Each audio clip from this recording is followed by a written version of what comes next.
What does a food bowl and adolescence have in common? A lot more than you'd think, and that's exactly what we're talking about. Welcome back to the McCann Dogs Podcast. Hi, Rob. Hi, how are you? Hi, Rob. It's nice to be back you for again joining in the us. podcast Yeah. room. You may remember Rob from previous podcasts. You may remember me from such episodes as. Oh, my goodness. That's our Simpsons reference. Yeah, there you go, Albert. Yeah. Albert, I got you covered. Yep. All right. So I had to go back and look and refresh my memory of when we had you on so that I could refresh my memory of exactly how old your pup is, et cetera, et cetera. Yeah. So it turns out it was a Christmas episode. Yeah, just before Christmas. You got a puppy just before Christmas. So what, tell us about Pontiac Bandit again. Give us a little recap. Oh, right from the beginning? Sure. Yeah, he showed up. He showed up. He showed up. We picked him up. Well, it wasn't planned to get him. It was just came from a breeder. It was an accidental litter. It's Belgian Malinois and Kelpie Cross. Which is an odd cross. Yes. Yeah, it's pretty intense. Yes, That's for sure. If you see him now, you can't really see any Kelpie in him. Most people are kind of surprised with that. But picked him up got him dropped off, picked him up in mid-November, had him since, and it's been fantastic. Perfect. I got to tell you though, like, it's a lot of dog. Mhm. That's the biggest thing. So it's like, I wouldn't want to be my first dog. Yeah, no doubt. Yes. You know. No doubt. Yes. Yeah, it's a nice privileged perspective Yeah. to be here and thinking like, whew, I'm glad. Yeah. And you never really know what it's going to end No. up being like. So, I have a puppy coming home in 2 weeks, and I'm excited as all get out, and Yeah. hoping, of course, for the most puppy I can possibly get out of this pup. So I want like the bravado. I want him to be, full of beans and full of himself, and And direct that properly. I But call him like PB or just Bandit most of the time, but and he is all that, and which is fantastic. But having the skills to kind of harness it is the big Yes. Yes, difference. harnessing that. Exactly. To be Yes. able to harness that energy and like let it out at the right times. Yeah. And how old is he now? Let's see, it'd be maybe 9 months today. Actually, I 9 saw months next week. 9 months next week. I saw Next Friday. that little picture you put of him at Pontiac Bandit at 10 a.m. Oh, yeah. And he's lying there nicely in the grass. And then at 10 p.m., was that Gozar from Ghostbusters? Yes. Yeah, so at 10 p.m., he turns into Gozar from Ghostbusters. he just loses a bit. Yes, yeah, some nights it's the witching hours can happen a little earlier, can happen a little later, Later, but sometimes he just gets that little look in his eye, and it's fun for about a minute or two. Right, yeah, And then you yeah. have to reharness that energy once again. Yes. For sure. Well, and I think that what people will often miss when they're looking for a specific breed or a specific type of dog is that there's so much more than just the look of the dog. You have to think about the energy level of the dog. What is going to satisfy that dog's drives? How much effort do you need to put in? What kind of training, et cetera? So all of those things are so up in the air when you don't really know what you know. Right, yes. And Bandit's right smack in the middle of his adolescence. Yeah. So basically you have like a 16, 17-year-old boy who's like, woohoo, let's go. Party time. Yes. As Instructor Steve says, I'm going to, what is he always says the same thing. I'm going to steal your car and break into the liquor cabinet Yeah. or something like that. And I think, wow. Hide the keys and lock In the that liquor order? cabinet. Right, yeah. That must be quite the Right, and I thought- sturdy liquor cabinet to need a car. Right, yeah. And so I thought Steve was into quite it. the teenager. Yeah.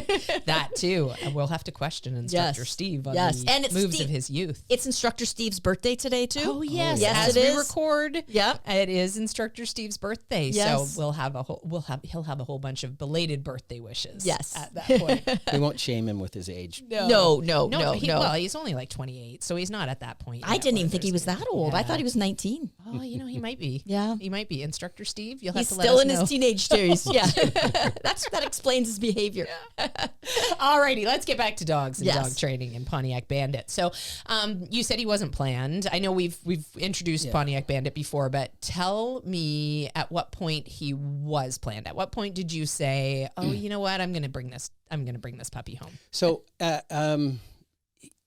the person that I got him from, it was the original breeder that I have Blue with, which is my Australian cattle dog, who's about 5 right now.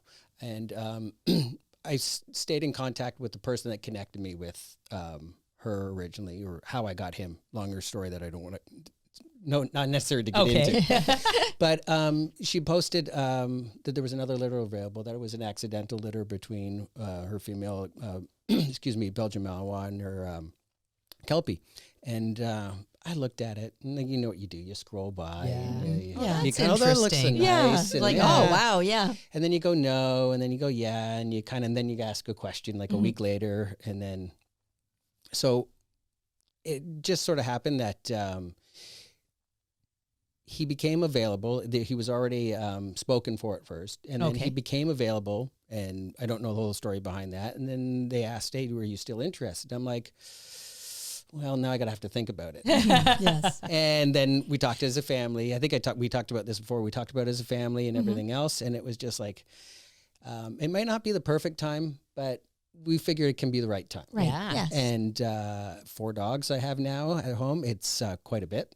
What are their 4 large ages? dogs. What are their ages? 12, 7.5, 5, and 9 months. Okay. So yeah, it's a pretty busy. Right. Yeah. Yes. And they're all large dogs. So Right. it's You've got a pretty full busy. house. Yes. And you have a young son Yeah. too. Yeah. So. Well, he's getting older now too. I mean, He like, is. he'll be He's 14 old enough this to year. put He's to gonna work be now. 14. Yeah, I know, it's crazy.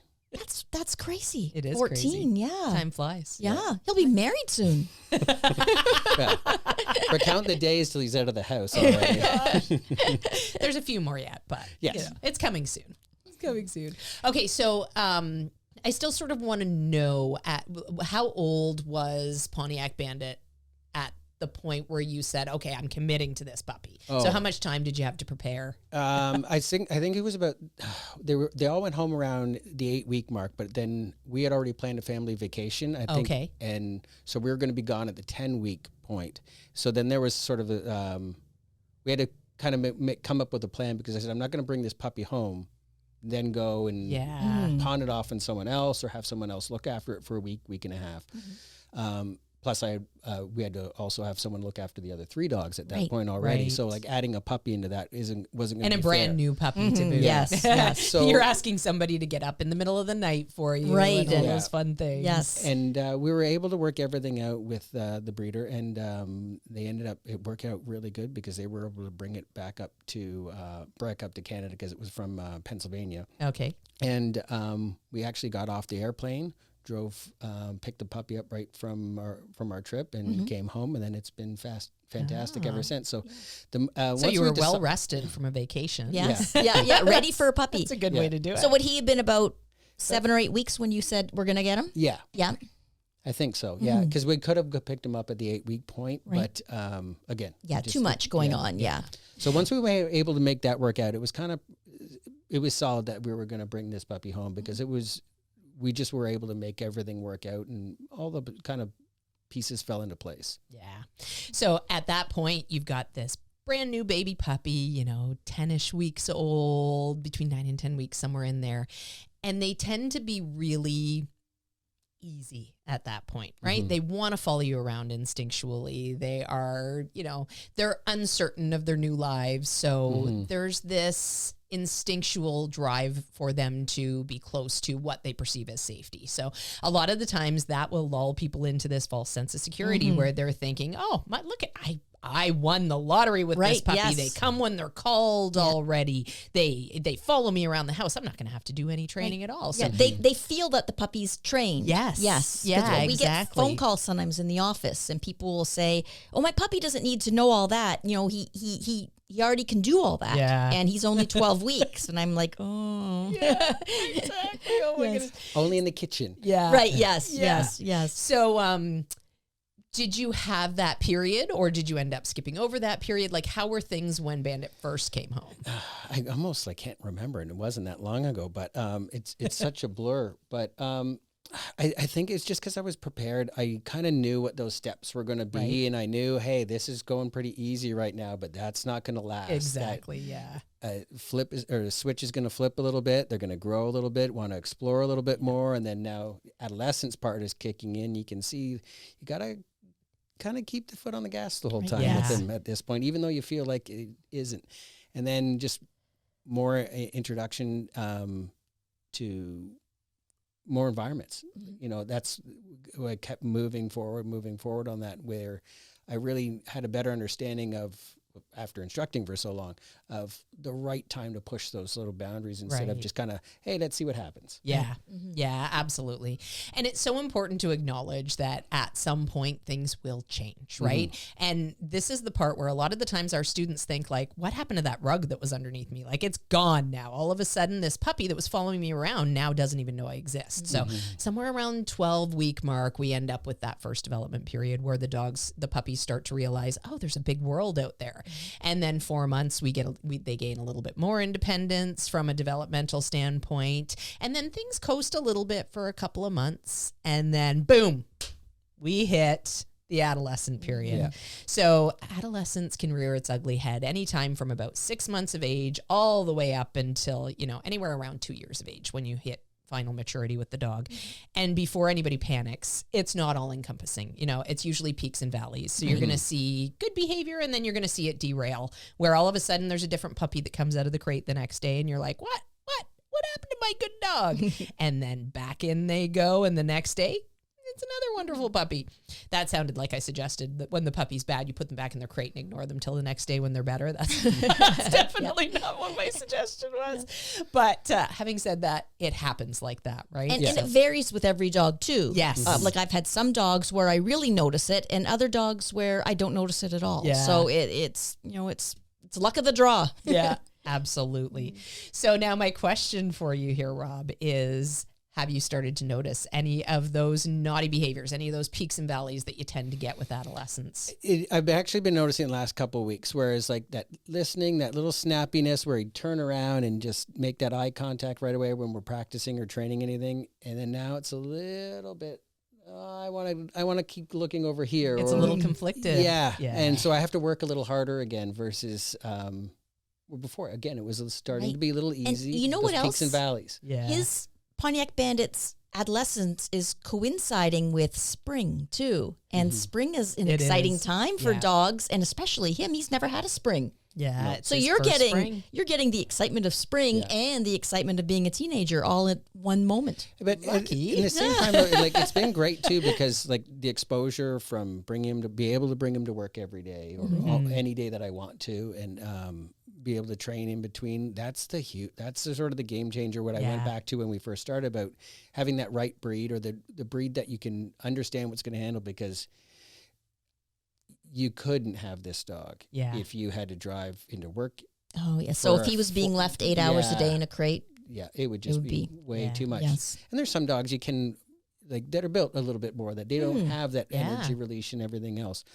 But man, they need to work and they need something to do. Absolutely. And one of the first ways of guaranteeing that you're going to have a good experience in getting a dog is matching a breed that fits your lifestyle. Yeah. Unless you're planning on changing your lifestyle drastically to meet the dog's needs, get something that will fit into your life.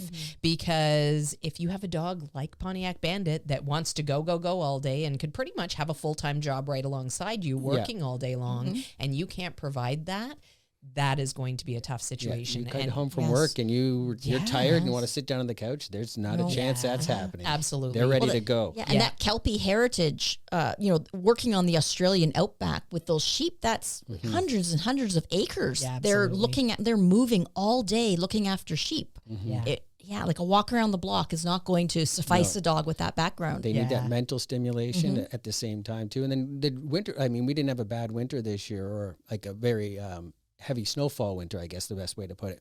But you're inside a little bit more, you know, it gets dark at 5 or 6 and you're like, oh, I don't feel like going out. On the good days. Yeah. So you just work in different areas, but that mental stimulation is huge. Yeah, Like absolutely. when you can't get all that physical energy out of them. Yeah, and Kelpies aren't actually an overly popular breed. So a lot of people might be listening to this and going, oh, I wonder what a Kelpie is. Right. So there was actually a really fascinating series on Netflix, and it's the name of it is escaping me right now. I did watch that too. It was awesome. I really loved watching it. So basically the pretense, I'll just quickly tell everybody, the pretense was that there was this litter of Kelpie puppies and they were being sent to different homes and different expertise levels to look at how quickly or how daunting the process was of creating good sheepdogs in these Kelpies.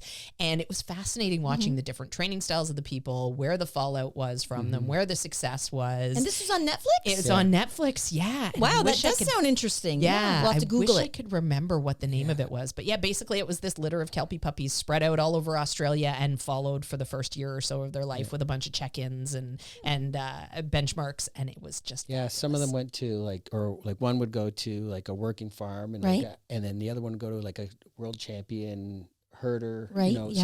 so it was a really interesting. I saw wow. that thing a Yeah. while ago. Oh, yeah, I would like to watch that. Yes. Yeah, I'm going to have to watch it again. We're going to have a actually. screening here at McCann's. Yes, let's do it. Let's do it. Rob should be promoting it everywhere with a Kelpie.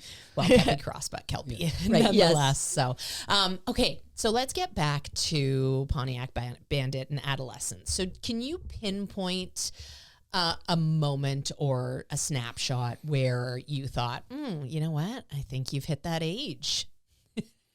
Were there any moments? You know what? It was his strength. Okay. That because I felt like I've been prepared just because of being at McCann's for so long now, but his strength was the thing. That moment where I realized, okay, now he's hitting that adolescence point where he's like when you're tugging with him, you can almost pull my arm off. God, it feels yes. like, and it's just like he's like play, and it's not anything aggressive. He's just so strong. Yeah, they are surprisingly Yeah. strong.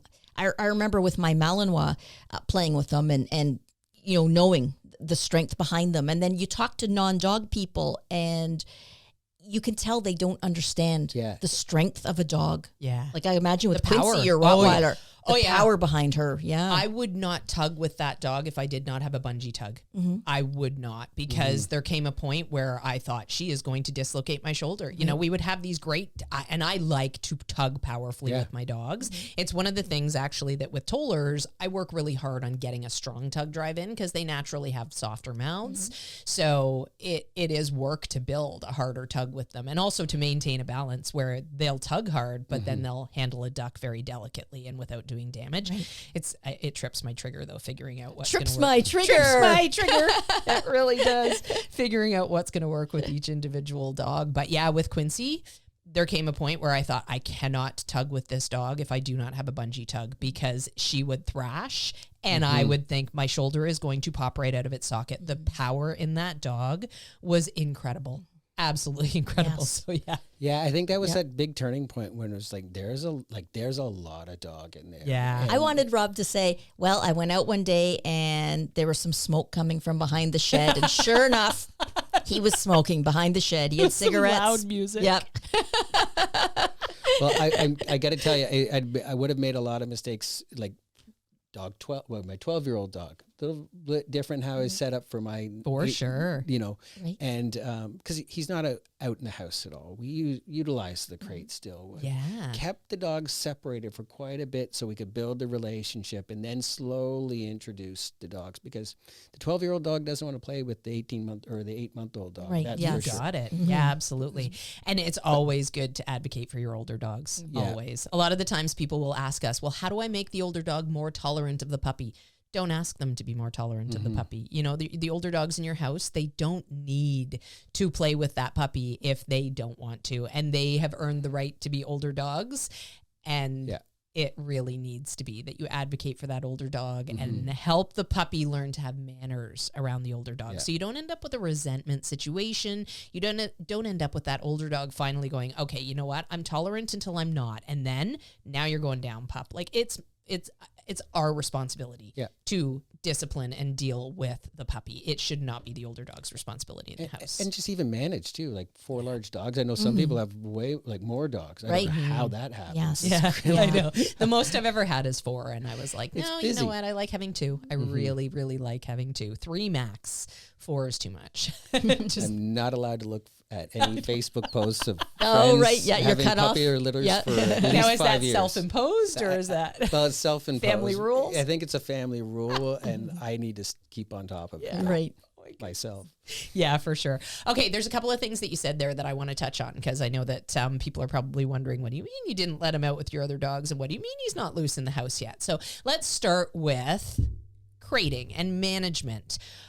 in a nutshell, what is the point in having him crated rather than being loose in the house? Well, if I can't watch him and I can't supervise him and like focus supervision, they're going to get into trouble. Yeah. Right. So when he's in his crate, he chills out. He spends a lot of time out of the crate. But when he does, he has a little bit more freedom. And I have a house line, or I even have him attached to me sometimes when I'm getting stuff done around the house. I just attach him to my belt so we can't, well, when he was younger. Now I don't even have a house line on him anymore because I put those steps in place. Right. But I put the other dogs in there in a separate room just so they didn't have the hassle of him, because like a 3-month-old puppy, they're just sprinting across the house. Absolutely. Right. Yeah. Flying teeth. That's all they are at 12 weeks. And so then slowly introducing them one at a time, and then going for walks one at a time, and then a little bit of group walking starting now. Because again, it's hard to still managing him like out in the yard's pretty good and everything else. I don't have a fenced yard, so I have to have him on a long line the whole time, which is really good. And but it's just that thoughtful management. Like, those dogs didn't ask for another one, and the next youngest down, Blue, just loves him. Like, just wants to play with him every moment of the day too. Good. But I need to have that relationship with me so I can have him, listen when we need to, be able to be down the road, be able to take him everywhere we want to go. Yeah. Yeah, absolutely. So it sounds like then for quite a while, you walked him separately from your other dogs. And what was sort of the main point in that? I know you mentioned managing him already, but what else comes to mind? It just like I touched on it before, just the strength, and like something comes down the road or they get distracted and they see a bird. All my other dogs could care less at that point too, but they just pull. And then what happens? Where it's... You've got 4 dogs maybe in I'm tow. overprotective on it, but like that leash, like people's always... You've dropped the leash before, it slips out of your hand, whatever the situation. So, and I want to just focus in on that one dog so I can build him to be comfortable with everyone else, and it's not just some free-for-all. Yeah, absolutely. And you need to be able to be in an optimal position to train. Yeah. So if you've got 3 leashes in one hand and 1 leash in the other hand, or however you're managing 4 leashes and 4 dogs, how can you individually address a behavioral problem or some sort of mistake in obedience with your young dog if you have no hands? Mechanics are so important in dog training. Yeah. Timing is so important in dog training. If we have all these distractions of the other dog, how can we possibly help our young dogs learn? So I think that's such an important thing. Even taking the amount of like 3 other dogs, like 1 other dog trying to do any of that is near impossible, because the puppy just wants to get closer to the other dog. Yes. You can't feed it. You're just managing. You're managing the whole time instead of training them to walk together. Right. So first they need to learn to walk, then they can walk together a little bit. Exactly. And a lot of the times I think people just want to get all of their dogs out at the same time and not realizing how detrimental that is. So, if you've got a multi-dog household, it's good advice to make sure you have enough time to deal with a puppy individually, because that's really going to be the best setup for the first period of that dog's life, making sure that you can give that puppy 100% of your attention on walks, 100% of your attention when they're loose in the house, will ensure that you can give them good, solid information and they're not picking up bad habits in the interim. And then, of course, we have to work back from those bad habits. It just makes our job tougher in the long run to have to do that. So putting in that effort in the first 8 to 10, 12 months of teaching them what that sort of expectation is on their own, and then you don't have to do it for the next, manage it for 12 more years. They know what to do. Right. Exactly. I think a lot of people too, they have a dog that they've put tons and tons of training into, and they've got them to the point where they feel like they'd like a new puppy, and then they get the new puppy, but they forget all the work that they put into that first dog, and they're a bit negligent with the second puppy, and sometimes they'll let the older dog be a babysitter for the younger dog, and the younger dog never ends up as well trained. So I think we really need to remember, when we bring in new dogs, they need just as much training and commitment than the older dogs did in our household too. Absolutely, yeah. And one of the really good reasons that we talk about not getting 2 pups at the same time, a lot of the times people think that they'll raise each other well, and it just it ends up being twice the work, not necessarily twice the fun, but twice the work. How would you feel if you had 2 Pontiac Bandits right now? Oh, can you imagine? Pontiac and Bandit. It wouldn't happen. No. It just couldn't happen. If you're watching on the podcast, you saw how big Rob's eyes just got at that question. If you're listening, you'll have to envision that. But they got really big. Let's get Rob another puppy. Surprise, Rob. You know what? You can raise my puppy. No. How about that? You know what? The puppy raising experience this time around, though, just seemed to flow. Did it? Yeah. Oh, good. That's Good. the one kind of, it's answering some of the questions at first was like, I didn't get those things because of all the things we implement. Right. Now. Yes. And that is the thing with the McCann method. Our goal is to set things up for success. We don't want to leave it to chance. We don't want to let the dog make the mistake and then correct them for making that mistake, because that doesn't even make sense. You know, it's like me correcting you for not understanding math equations. Like, how is that ever going to help you learn math equations? I want to help you learn the things you need to learn first. And then once you clearly know if there is a situation where you don't do what you should do, then there's an opportunity where we might need to use correction to get you back on track. But in the teaching phase, it just doesn't make sense. And you don't start with algebra. Exactly. Right, yes. Yeah, you got it. And the prevention of bad habits too. Yes.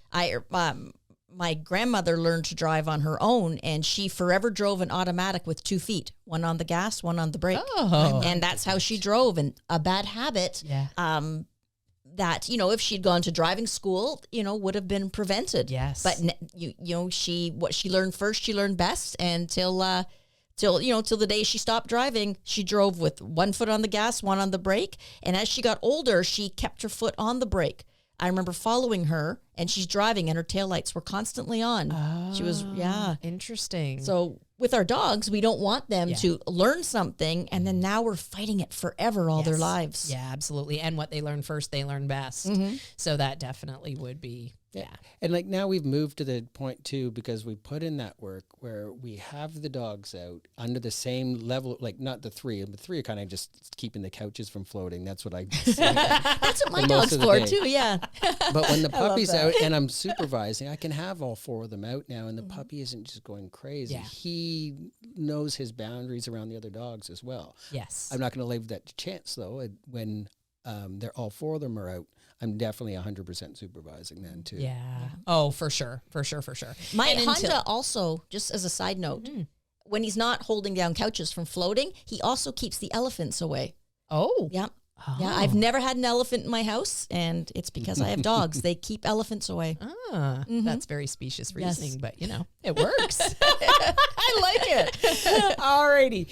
So as we continue with our development period and we hit adolescence, if you're set up so well to begin with, it really doesn't seem like a big life change to have to deal with adolescence, which is what we always try our best to convince our students, that your life is going to be so much easier if you do a little bit of prevention and a lot of training, and then you let those things sort of balance out as life goes on, where now you're doing less training and less prevention and the dog gets more freedom, but they've learned how to make good choices. And we've done all this work to help them make those good choices. But having said that, I know that adolescence is sometimes bigger than all that. And it sometimes challenges us a little bit more than all that. So I'm sure that you are heading into adolescence thinking about a good ongoing management, good ongoing training, and all of the things that will continue to set Pontiac Bandit and yourself up for success and great relationship and great information and all of that. So I want to touch on some of the changes, if they are changes or if they're just ongoing management, et cetera, structure that you'll be doing. So you talked about giving him more freedom in the house with the other dogs, etc. Is any of that going to change at this point now that you're starting to hit that realm? I think you just sort of assess what's happening day to day. Like if you see, okay, if I've had to fix him, correct him, or he's getting a little bit too not too close, but it's kind of hard to explain too, and because they all just kind of are milling about at times too. Right. But if it gets to the point where I need to interrupt it, then I need to take that step back and just assess, okay, or is he ready for this at this point? Like, and it may be, yeah, fine in the house, but maybe not in a closer quarter downstairs or whatever the situation might be. So you're just kind of assessing that moment and then not letting them rehearse those mistakes. Right. Or if he's more in tune with one of the other dogs and I call his name, he's not going to respond to me. Well, I need to work on that a little bit too. Right. Yeah. I just kind of can't let that slide, because if it slides now, then when we go outside, and that's my big concern too. It's like I'm out in the country, but back on the farmers' fields, and I don't have like a fenced yard, so I need to have a solid recall for sure. Absolutely. And I'm managing it a little bit differently too, because it's not just letting your dog. And even if I had a fenced yard, I wouldn't just let him out and play on his own. But I just got to be a little bit more aware, because they can see a squirrel and take off, or a rabbit, or any of those things. So yeah, absolutely. So in terms of management strategies in the house and whatnot, you said that he's spending more time out of his crate, but he still spends quite a bit of time in his crate, I would assume, when you can't supervise him. So do you think that any of that is going to, like, you're going to have to shift any of those tactics and have him spend more time away? Shifting in a sense of like he'll get more and more freedom as he goes? Well, a little bit in either direction. So, I mean, right now this is the period that you're sort of reacting on a day-to-day basis. So what are you anticipating, I guess, is what I'm wondering. Well, I'm hoping and anticipating that we're just going to keep moving a little bit forward, a little bit forward, a little bit forward, but we're ready for those little setbacks again. Whereas I'm going to assess those moments of like what's too much in that environment for him that he's comfortable in. Obviously, at the home, it's the kind of easiest place to be training and have that attention from your dog versus taking them pretty much anywhere else. Right. I always say to our students when they're like, "Oh, he's great at here, or great at home," but and they're like, Disneyland. Everywhere your dog goes is like Disneyland. Exactly. Yeah. Because home's boring. Right. So again, assessing the moment and then seeing, okay, what does he need? What's he capable of at this point? And then manage it or train it. Yeah. And all depending on what you can do at that in that moment. Right. So. Right. So more management, more tactics to keep him from getting himself into mischief. And I think a lot of people are probably thinking like, how does this all fit in with the life that we've established? Because at this point, you probably have some routine. He's probably got some favorite toys. He's probably got some favorite rituals. There's probably all sorts of patterns that you've created in your life now with this dog after, 8-9 months of living with the dog. Chances are he's picking up on some of the things that you'll want him to and giving you some automatic responses, etc. So I guess what I'm trying to get at is the resources that we use to continue to drive our leadership forward. This is another thing that we do as with McCann Method is we make sure that we control resources enough that the dog has to look to us for all the good things in life. So things like freedom, things like the favorite toys, things like, having the opportunity to be out loose in the house and hang out with all the other dogs. All of those things are really, they're benefits that the dog should earn. So when we get to the point where they have earned some of those things through good behavior and our training is coming together and everything is starting to really gel and make sense, and then all of a sudden, whoosh, there goes that rug out from under us when adolescence hits. What are some of the resources that he has that are important to him, that are important to you as well, that you're going to use to help drive forward leadership, et cetera? Like a lot, just continue training and reintroduce that house line if I need to, for sure. Now, let me stop you there for 1 second, because I think that's a really, really important and smart thing that you just said. Reintroduce the house line if you need to. So tell us how you're using the house line. Well, I haven't had to use it probably the last month or so. I kind of weaned him off of it. See how he would be out of the crate, no other dogs around. Okay. Right? So I could just manage him on his own if I needed to, take the collar, wouldn't get into chasing him around the house because I had a good leadership established with him anyway. Right. And it's really easy without all the other dogs out, for sure. And then so we tested the waters a little bit. How much do I need this? How much do I need it today? And how much I use it all the time outside, 100% still. But inside, we just we started to look at, okay, let's give him a little bit more freedom. Let's give him more freedom.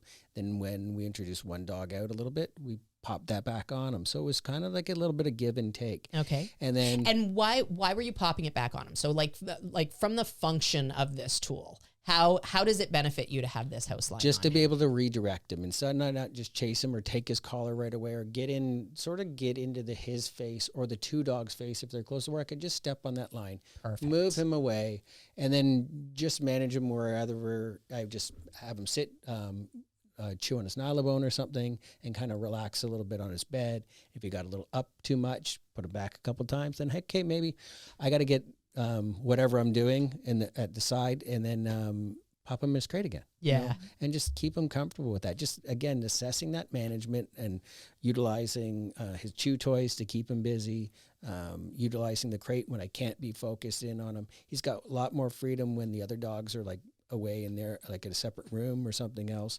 And then I just reintroduce the things he needs or that's going to make my other dogs not have to deal with the puppy on their own too. Yes. So, Yeah. it's some of the, like, it's just, we set ourselves up with our dogs so well because of what we've done with the McCanns. Yeah. It's almost hard to answer that question because it just kind of flows. We don't hit those points of where I would have with the first dog I came here with. Yeah, for sure. So I just want to stick with the house line just for a second because I want people to understand clearly how this gets used. A lot of the times people think that we're using it as a leash and that is not the case. So basically the house line is just going to be a safety brake. So it might be like Swanee's tail. It just drags along behind her and really doesn't have any function to it I thought at all. I hid my tail well. I knew it was there. So basically the house line just drags along behind the puppy. But if the puppy gets into mischief, if the puppy goes, ooh, I found a sock and I'm going to play keep away with it, we don't feed into that thing, right? If we chase our puppies around trying to get that sock away from them, we lose because it's fun for them and they learn, and they practice playing keep away. They practice learning exactly how long your arms are. They practice that game until it's so well oiled that you can have 2 or 3 people trying to catch this puppy and they're just going deek dink all around, gone. And if they're outdoors, they could be really gone, truly gone. Yes, exactly. So we do recommend a leash that is long enough to be able to control your dog.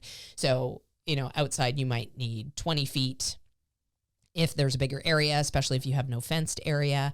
If you're inside, probably anywhere from 6 to 8 feet is going to be great, but it just needs to be long enough for your puppy. So if you have a Great Dane, you might need a little bit longer because 6 to 8 feet, by the time that puppy's 6 months old, it's getting lost. They're 6 to 8 feet tall. Yeah. Exactly. So being able to physically catch your puppy without chasing them and trying to tackle them and without making them better at playing keep away is such a huge leadership win. Because you can just move over towards them and you step on that line. Yeah. And then you've got them. And so it doesn't have to be this big chase or this big going after them. You just sort of neutralize them and take that collar or take it close to the collar and just redirect them away, direct them to their bed, direct them in their crate, or if they've got something in their mouth.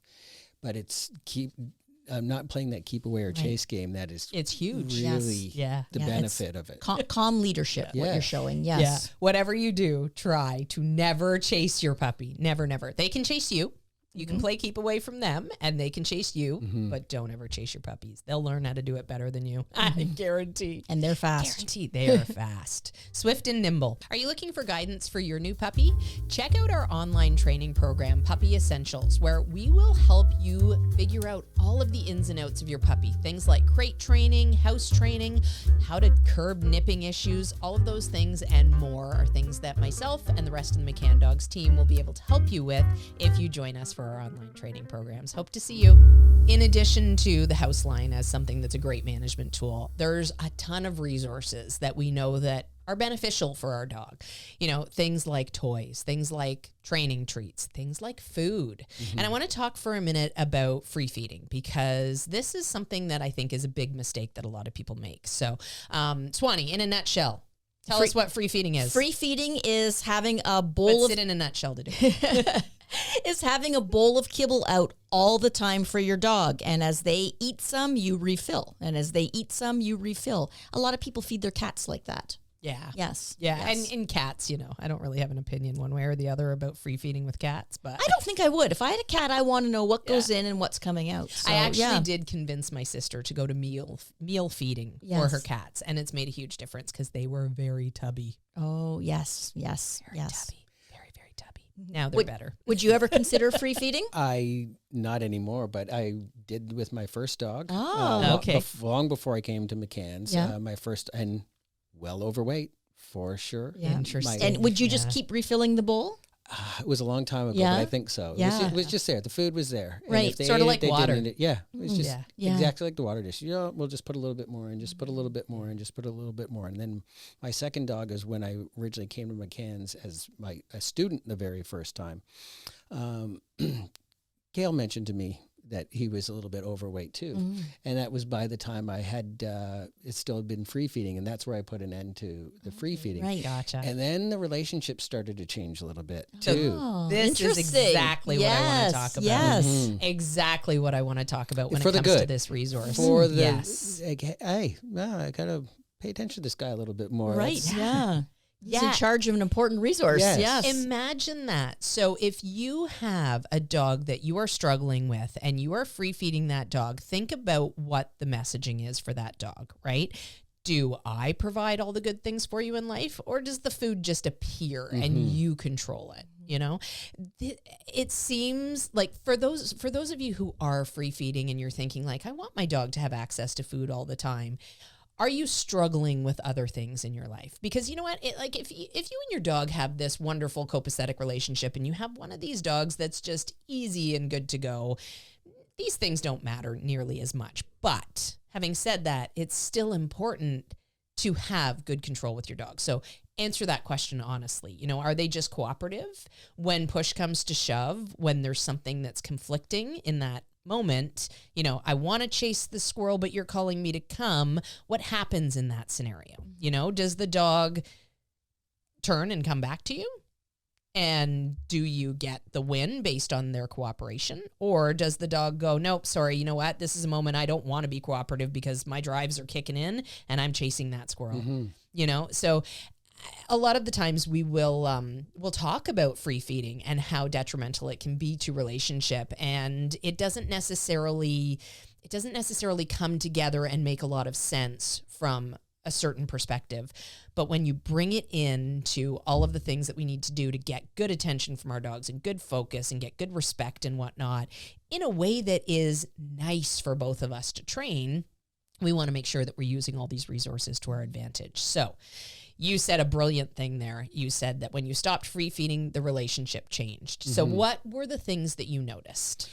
Well, we could set, I mean, this goes back quite a while ago too, but you could just set things up a little bit better. You could utilize that food, which I've done with my Ketchup and Blue. Well, Blue wasn't a puppy when I got him, but Ketchup was a puppy, and Pontiac Bandit, using that food as that resource to train with your dog first too, instead of just dropping that bowl down, using that handful of food to work a sit or to work some luring as a puppy or whatever it may be. Because again, that value of that resource for your dog coming from you, and then being the benefit of, it's luring, but it's a game. It's fun for the dog. It's that interaction instead of just plopping it down and walking away. But the relationship with the my other dog at the time, just more attention, and I was more aware of what that resource actually provided.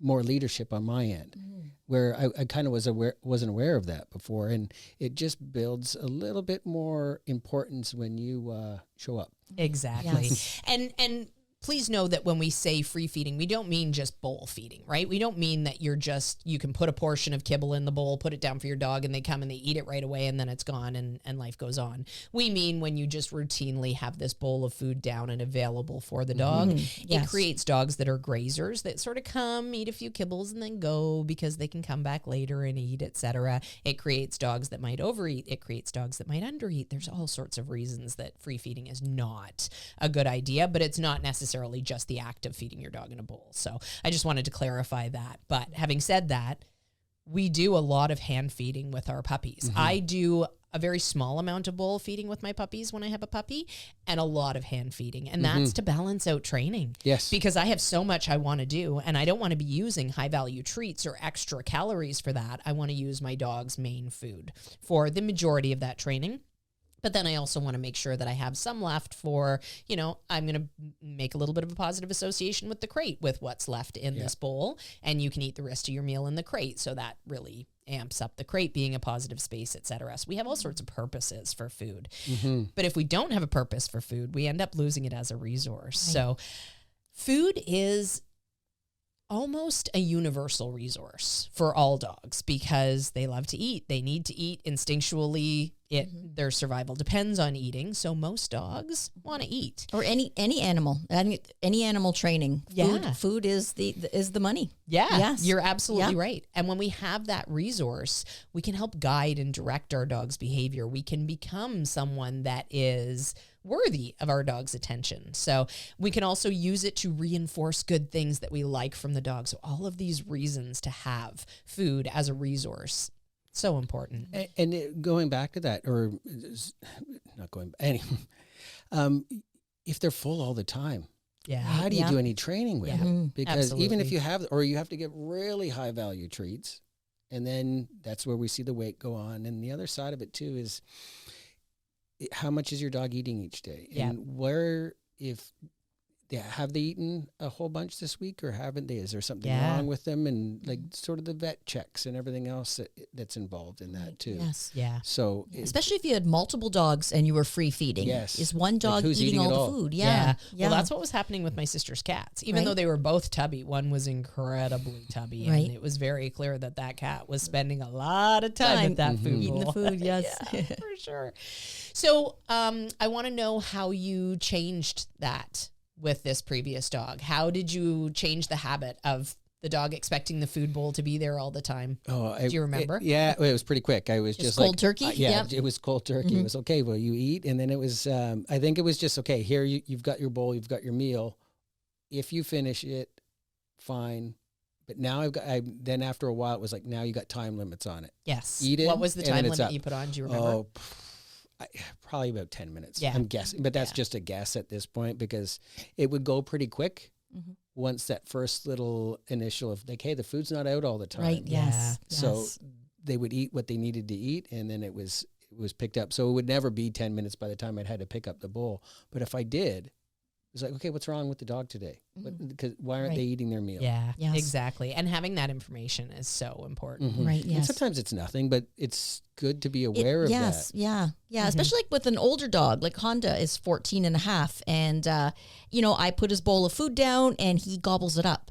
If one day he doesn't eat his food, I'm going to say, Honda must not be feeling well. So right away, it gives me an early alarm that something's amiss. So absolutely. Yes. Absolutely. So generally the advice that we give to students when they have dogs that they're free feeding and they're trying to get away from that, or when they have dogs that are super picky, who look at the food bowl when they put it down and go, pshaw, I'm not Give me interested something in better. that. I'll wait till you bring the treats out. Yeah, exactly. Yeah. Exactly. And a lot of the times as humans, we go, oh my gosh, I just want you to eat. So I'm going to try to add something. There's this whole market now for toppers for food. Right, yes. And it's honestly, we're shooting ourselves in the foot. We're making our dogs picky. We're creating a situation where our dogs learn to hold out for better, especially if it's in response to them holding out. A lot of the times this happens during teething where people will put down the food bowl and the puppy will pick up a kibble and go, oh, it hurts to eat. I'm going to spit it back out. And of course, as humans, we panic over that, right? We go, oh my gosh, he's not eating. He must be sick. And we can't ask them if they're sick. And we can't say, tell me what your symptoms are. So we get into this panicky state where everything will just be okay if he eats. You know, if I can get him to eat, I'll know he's okay. I'll know he's healthy and he was just being picky. So then we rope ourselves into this situation a lot of the times where we will put something more enticing on the kibble. Or, you see all these funny videos. You see all these funny videos of people like pretending to cook the meal in the microwave and then the dog eats it. Right. Yes.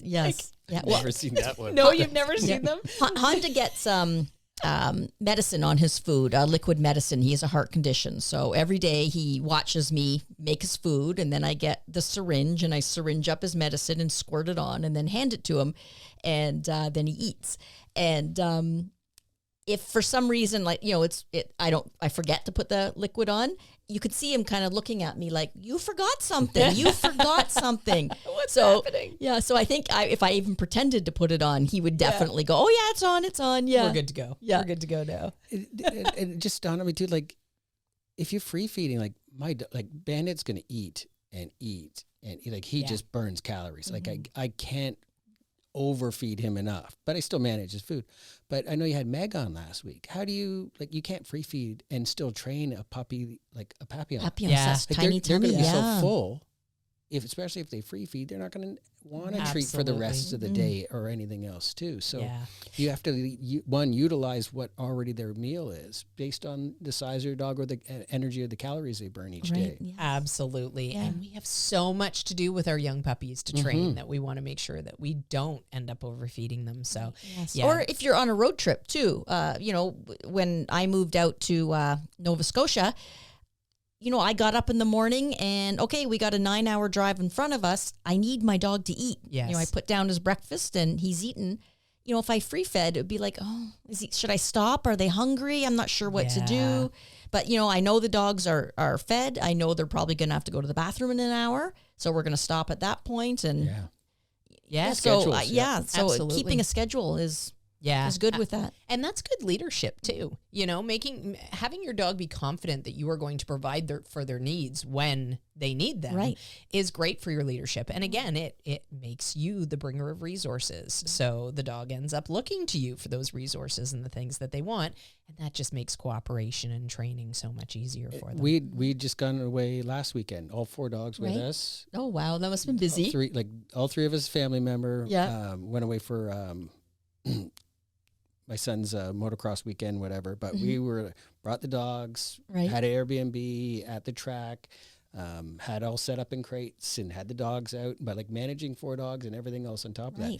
But going back to the food wise, but having them on a schedule, knowing when they're eating, it just made it. Yes. Right. Yeah. But It's one less thing to worry about. The crates and utilizing the dogs and having them be comfortable around each other and utilizing the X pen at that point too. And all those things kind of wouldn't have just happened. Right. So Yeah. Absolutely. And it just makes life so much neater and tidier, and everybody's needs are met, and nobody's been forgotten. Right. If you are free feeding your dog, so the typical advice that we tend to give is offer them their meal, the portion that you are going to give them for the meal, not a huge bowl full, and take it up after 10 minutes if they've not eaten it. If they come and go from it, take it up after 10 minutes. And it's not about depriving them. We're not trying to say, okay, now I'm going to starve you. No healthy dog is going to starve themselves. Right. So what's important is that psychologically they go, oh, I can't just come and go and graze. I better eat while I have the opportunity to eat. And then at that point, you have a dog that goes, oh, I see my food's going down. I'm going to eat it. And then you lose all that pickiness, right? A lot of the times we do that to ourselves by, panicking in those moments where they don't eat, going for the toppers, even just adding toppers on a daily basis just because we think it's nice to do for our dogs. It's probably not going to be the most ideal thing to do with your dog's meals, because we don't want them picking out the things that they like, and ignoring the things that they don't. I don't remember who it was, but one of my friends fed kibbles and bits. And the dog only ate the bits. And I remember them telling me that, he picks out all the bits and then doesn't eat the kibbles. Doesn't eat the kibbles. So yeah, they'll just pick through and eat what they want. And if you refill it up, he's just going to pick out the bits again. Yeah. And we often get that question too. And we'll tell the students if they have been pre-feeding and it's like, well, what if they don't eat that first meal? I go, well, they'll eat the second one. Yeah. Right. Because they're not going to go hungry. They just haven't realized what the situation is yet. Yes, exactly. And if you have a dog that is withholding and not eating food and it's out of character, that's a trip to the vet. That's watch and then react quickly, because there's probably something going on there that you're going to need a professional's help with. So it's definitely, free feeding can throw off a whole lot of things. So And mostly it devalues you at the end of the day if you want to get everything you can out of your dog. Yeah, absolutely. And that includes, so we've talked about food, but I want to talk a little bit about toys too. So in terms of toys, when you hit this sort of adolescent moment, I'm sure that you had started to loosen up on leaving toys around, and not necessarily, interactive toys, but chew toys, for example, or having the ability to leave those things around without thinking about it twice. When you have a dog that's a youngster or an adolescent, are you making adjustments to that? He's been really good. Like Nalabones, Kongs, stuff the Kong sometimes, especially when he's in his crate, just to kind of keep him busy. And we probably, under my couch, there's probably about 7 Nalabones. Yeah, when you vacuum. They always find their way under there. And of course. But no, we have a couple of Nalabones strewn across the house. I'm sure right now somewhere on the floor. And then we have our interactive toys that we'll do tugging and stuff with. And those will go away the moment, because they find those little tags right on the, like anything soft, but they'll find the tag on the end. They'll have a nice little toy or whatever, but they just want to play with the tag. Play with the little tag. Course. It's like the kid playing with the box instead of the dollhouse. So the interactive toys, they go back away, but we kind of leave them out, and then we'll leave one in his crate, or if he's bring him to work, he'll have a Nalabone in his crate.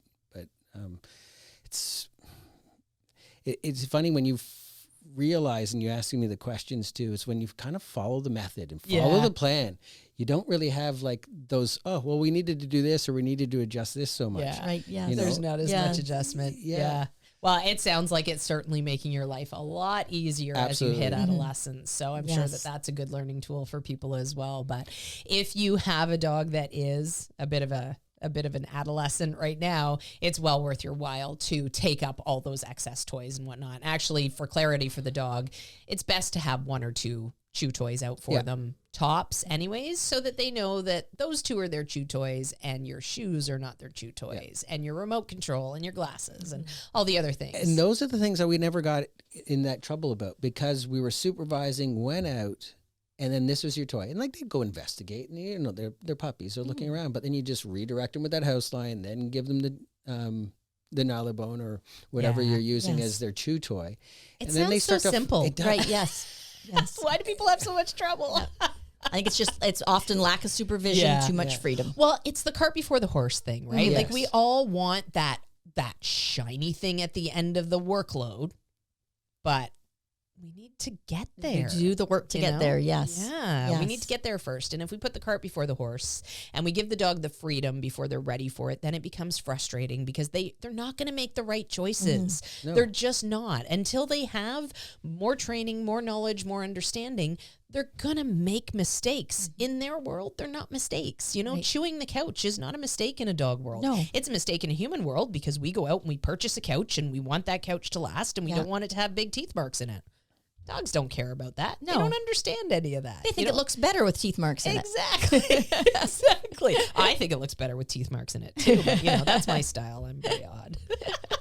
And like any of the like, if I had the interactive toys and they were just they'd all be shredded in 5 minutes. Just shredded in 5 minutes. And they're expensive. So tell us what you mean by interactive toys, because I don't think we clarified that either, and that's an important point. So any of our tug toys, most of the people recognize anything like a soft toy. Anything that they're chewing on, anything with stuffing too. Like, that's the main thing. And where I don't want to leave that is because, again, my dog would shred that in like about 5 minutes. Yeah. And then they're ingest it all. Yeah. Or they have potential to ingest it all. Yeah. And also, when we're playing with that, it's that interaction between us that this toy comes out and it builds, again, value for me, just like with the food we talked about, where it's building that value. Hey, this fun thing that we get to tug with is not just he plays on his own. It's about us playing with that game. But also learns, I've noticed with him, because he's got such a strong jaw and such a strong chewer, that he can, like, if he was tearing stuff or pulling away, I could interrupt him on that and then reintroduce it to him, so he would learn that not tearing it apart. He would still like chew on it, like it's appropriate chewing with that right toy. Right. Yes. Then if it was too much again, then trade that out for the Nalabone, so he could really gonna get that energy out too. Yeah, for sure. And if you can encourage your dogs to chew on things that are safe and durable, I mean, that is a great way to help them pass some time as well and keep them occupied and out of mischief, etc. It's always nice to be able to give them something in the crate as well. We always talk about interactive toys being the things that are interactive. So they're only out when we're playing with our pups. The chew toys are the things that they're not going to be able to shred and ingest. Anything that is not fully 100% edible, they shouldn't be able to take chunks off of, because that can cause a blockage. So that can, of course, be incredibly dangerous for our dogs. As Swanee will attest, having worked at an emergency vet clinic. Yes. We saw lots of different things inside dogs' stomachs. Yeah. Yes. Anything edible, right? Or anything that they can ingest, they will generally try to ingest when they're young. They grow up a little bit out of that, but if it becomes a habit for them, and if they're used to scouring the house for things they can eat, that's going to be what they go to. They're not ever going to grow out of that if the habit has been created. So. I remember we had quite a few dogs. I was surprised who would eat a fishing lure or a fishing hook. Oh gosh. Yeah, I bet because they would be because they smell stinky. like fish. Yep. And sometimes they had the line attached to them. Terrifying. And that's really terrifying. But I was like taken aback. It's like, how many dogs are, have access to fishing kits or are at the dock with you while you're fishing? Yeah. But I was quite surprised. Oh my goodness. Oh, okay. Well, what are your plans for Pontiac Bandit now? So you've done some foundational obedience. What is your goal with him? What's your long term? Agility for sure. Okay. That's like the main one. Love agility. But we may expand, do some disc stuff. Sky's kind of the limit. I really don't know. I'm not as quick as I used to be. That's for sure. I've quickened up as I've gotten older. No. So some more stationary events or but yeah, agility. That's that main goal. Maybe some dock diving too. Yeah. Yeah. Dock diving is. I think he'd be really good at that sport. Has he been in the water yet? Not open water for sure. No, I hasn't been in any open water yet. But he's gonna love it. Yeah. Yes. And my wife's training him right now too, which is Yes. fantastic. Yes. I'm helping in the class that she's in. She's doing an awesome job. To have that sort of extra level of interaction too, just so like the whole family can kind of go through the training is just awesome because he's a lot of dog. Yes. And then your ultimate goal is like a fantastic companion at home. Yeah. You don't want a dog that's impossible to live with. Yes. Yeah. Well, and he has to fit in with your other dogs. He has to fit in with your son. Family, he has to fit in with all the other things that you do in life as well. Yeah, absolutely. And that was like, I guess, kind of thinking back now when we do a beginning question about like, how did you come to that decision? One of my wife's was, I want to be able to take him everywhere. I want to be able to take him everywhere. Yeah. That's important. So, so nice. We had to make sure we could set it up right from the beginning. Because that's what we wanted to do. And we were kind of went through that. It was small steps last weekend, but we were able to take all 4 dogs away with us. Yeah. Quite comfortably. Right. I mean, it wasn't very comfortable packing up the car with 4 dog crates and everything else. But what vehicle? Oh, you have a pickup truck, right? We had to rent a van though. Oh, rent. Okay, yeah. Gosh. Because we had to haul a motorbike Right. with us too. Yeah, the motor. Oh, the motor. there you Yes. go. Yeah. They don't. Yeah, they're not as easy to transport as a dog. You're going to need a bus. Yeah. You're gonna need That's what we're looking for. But Or one of those toy haulers, I guess, like one of those there you go. trailers that you pull that you can put all that in the back. Yeah, we'll spend Rob's all money your for 'em. luggage. Yeah. Let all us do luggage, your all the shopping. stuff. Just give us your credit card. We'll make life comfortable for you. Do you want to do the first question, Sure. Rob? Sometimes they're upside down, just to warn you. let me see if I can read the handwriting too. Yeah. Okay, I have a 10-month-old miniature schnauzer. He is very fussy eater, has no particular favorite treat. Is there anything, in your opinion, a treat that would work best or he would never refuse? Oh. Yeah. What do you think for treats? What do you think is the ultimate treat? You know what? For my dogs, anyways, it's anything of our leftovers. Human utilizing food. Yeah. some of the leftovers, like Yes. leftover chicken, leftover steak, cheese, just kind of the easy stuff. Nothing super fancy. I don't buy a lot of store-bought treats for my dog because there's just so much resource of like just cheese or chicken wieners, just small, inexpensive things that the inexpensive, like you have 4 dogs, can't Right, be yes. finding Yeah. 20, Yes. 30 bags Yes. of treats every week. Yeah. My same my time, too. Saluki was extremely picky to the point where I was like, how am I even going to train this dog? And I happened upon beef heart and beef kidney. I would boil them up, and same thing, they're inexpensive, and you get a lot of meat on them. And she loved them. But really, now I never took a bite of my big beef kidney, but I would pretend. I would pretend to eat it sometimes, and if they think you're eating it, sometimes they think, "Oh, Ooh, that looks tasty. yeah." Kind of goes back to the other question though, like if they're picky, but are they free feeding Right? too? What's Yeah. what's So are they behind the hungry? scenes? Are they motivated Yeah. to eat? Yeah, Or- yeah, definitely. I would change that. If you have a picky dog and you're free feeding, those two things go hand in hand. Free feeding is going to make a picky dog because Right. they can hold out and they learn how to hold out. So I personally like to figure out what the dog likes, because ultimately it's the dog that decides what's rewarding. It's the dog that decides what's aversive. So I look at the dog and I think, like, what do they gravitate towards? Do they like toys? Do they like chase games? Do they like one of the I have a ton of reward systems for my dogs that don't necessarily have anything to do with food or toys per se, but like I can reward Ned at this point by picking up and throwing a pine cone if I'm out and about. If it's snowing, I can reward him by scooping up some snow and throwing. He thinks that's the greatest thing in the world. He loves butt scratches. So like a great reward for him is a butt scratch, and he just will sidle right in, and that becomes incredibly valuable for him. So Shannon, you should have a freezer full of snow in your basement that you can use all year round. oh no, that's where I keep the bodies. It's full. It's full. But yeah, so I would say, think about whether or not your free feeding or meal feeding is working to your advantage. Think critically about your dog's weight too. This is a thing that we have a hard time. We really have a hard time. And I'll tell you, it's almost as offensive for people when we say your dog's a little bit overweight. It's almost as offensive as if we said they were overweight. Right, yes. People People very take offended, it very personally, and we Yes. don't intend it to be something that people take personally, but they need to know Right, and yes. adjust and help their dogs get into a fitter place. And so it comes from a good place from us when we say, you could take some weight off your dog.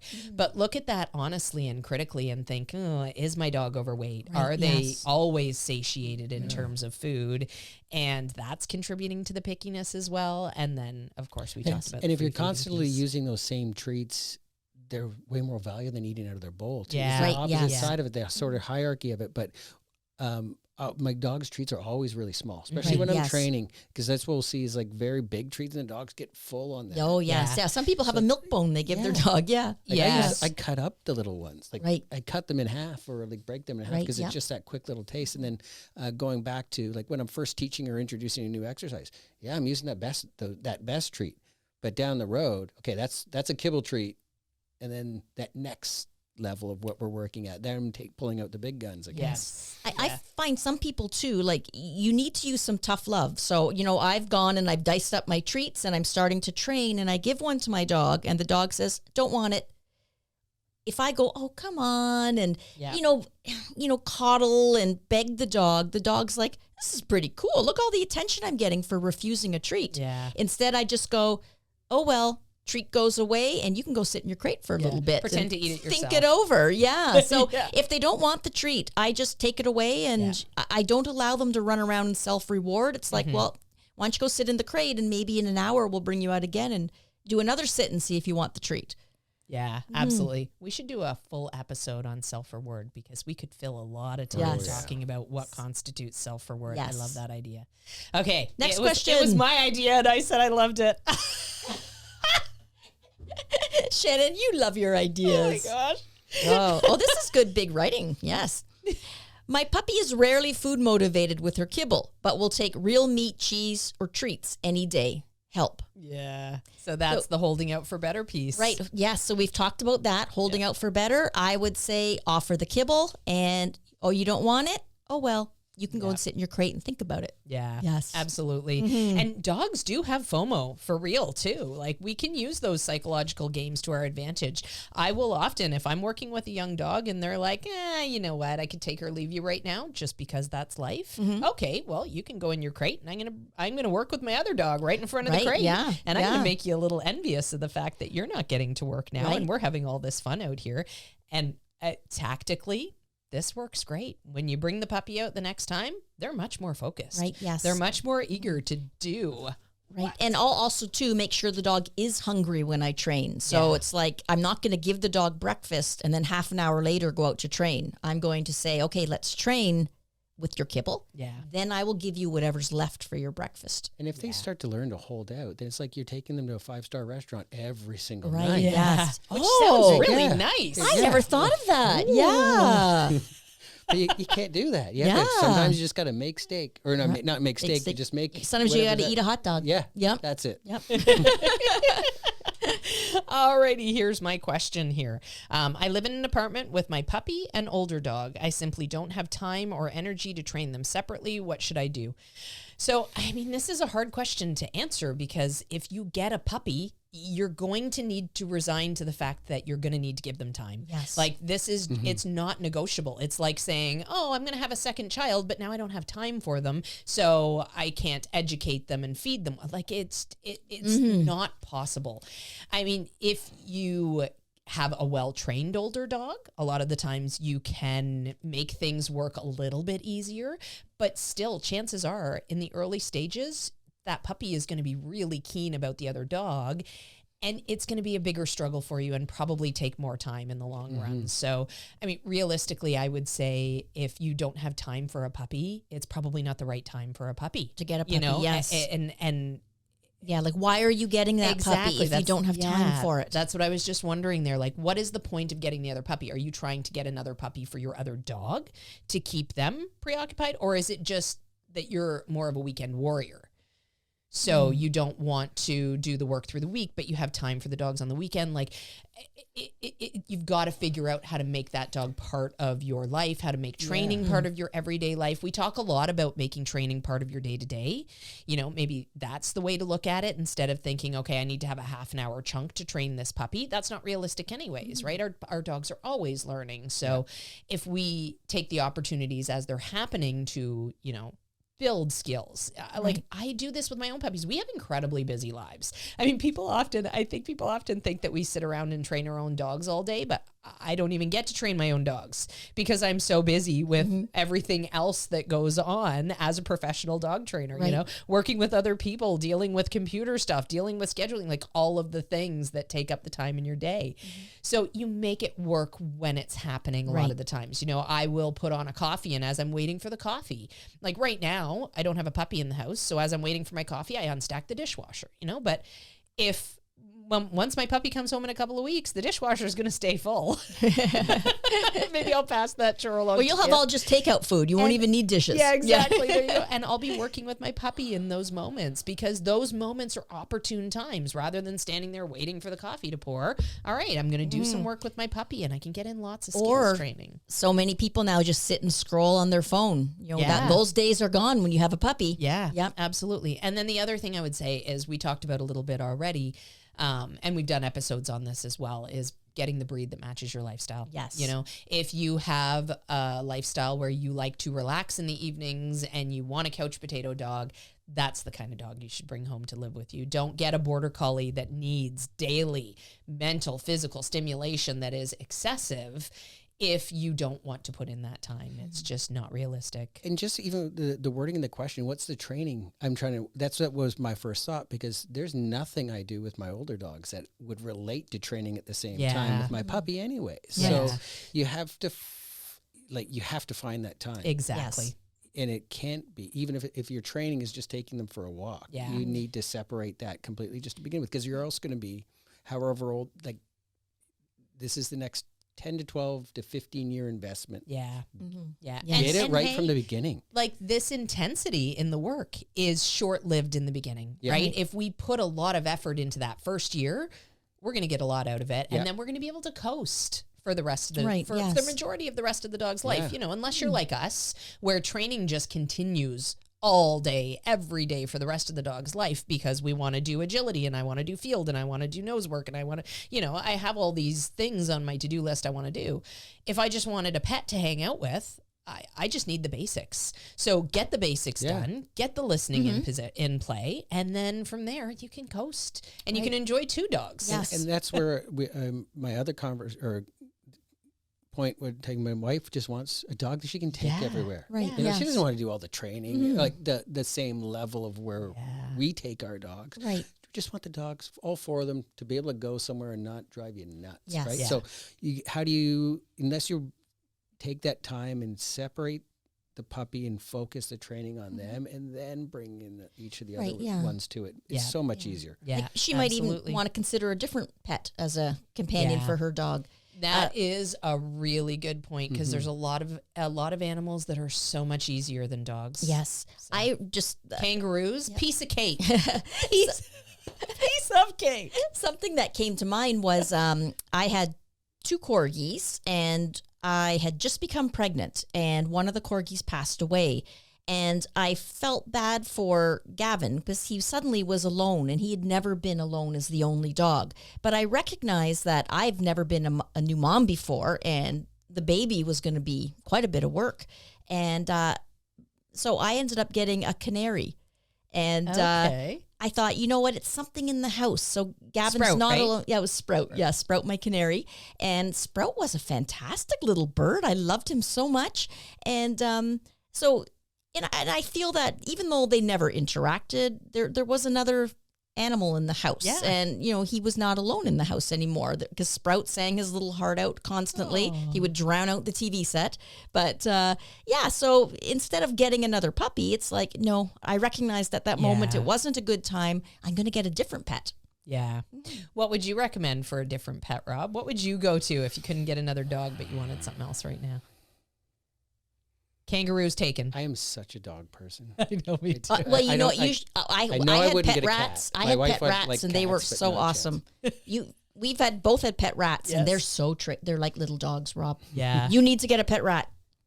There you go. We'll do that when when we get your credit card later to go shopping for him. Yeah, we'll get you some rats. Oh my gosh. So be ready for us to show up on your Okay. doorstep with at least 2 rats. These right? 2 rats At least and 2 the big rats. trailer. And a big trailer. Yeah. I'll take the trailer. Well, it has been fun having you on again, Rob. We'll have to Thanks. check in with Pontiac Bandit in a few months down the road again. But aside from that, I'm Instructor Shannon. Instructor Christine. Instructor Rob. Happy training. The McCann Dogs Podcast is brought to you by McCann Professional Dog Trainers. We help dog owners to have a well-behaved, 4-legged family member. Please give us a call at 905-659-1888 or visit us at mccanndogs.com. Happy training!